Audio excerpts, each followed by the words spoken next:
Bonjour à chacun et à chacune. C'est Pâques.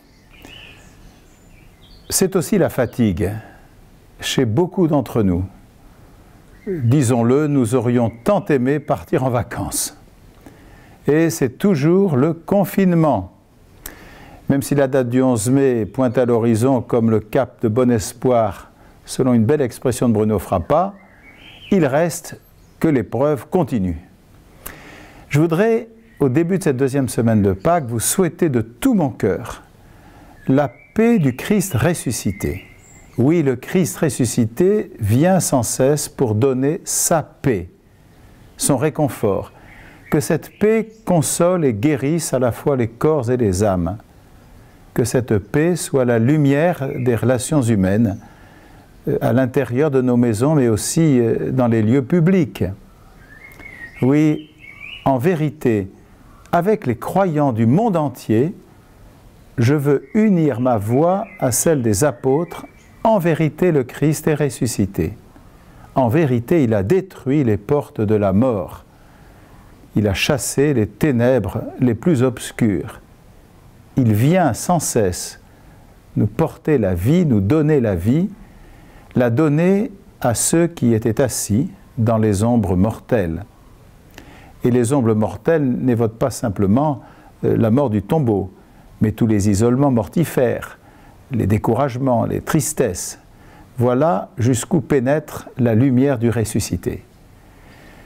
Vous exultez d'une joie inexprimable.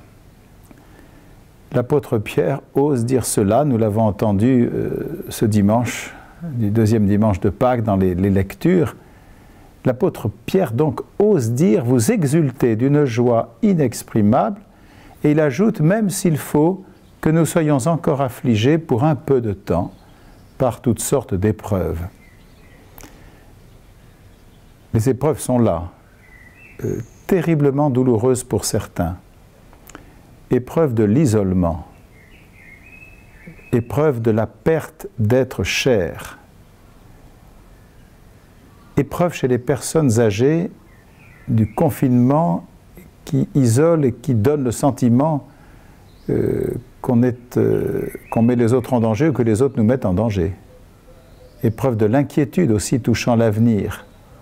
Épreuve pour la sortie qui ne sera jamais un retour en arrière. Épreuve pour la cohésion de notre société tout entière. Épreuve des relations humaines aussi qui ne sont pas toujours faciles. Épreuve bien sûr de la maladie. Je pense à ça, je pense à Pâques bien sûr, mais je pense à la lumière qui jaillit du tombeau, mais qui se fraye comme un chemin à travers une persienne entr'ouverte. Le Christ est infiniment humble. Il n'éblouit pas. Il ne fait pas entendre sa voix dans les rues. Il ne clame pas la résurrection à la manière d'une déclaration tonitruante. Il se fraye humblement un chemin dans nos vies éprouvées, telle la lumière qui vient éclairer avec le temps, même les espaces les plus sombres. Il donne toujours vie à ceux qu'il touche. Il vient toucher la vie humaine sur la pente de la mort pour la faire se relever avec la sienne. Il donne la paix à ceux qu'il aime et il est venu pour que personne ne soit perdu.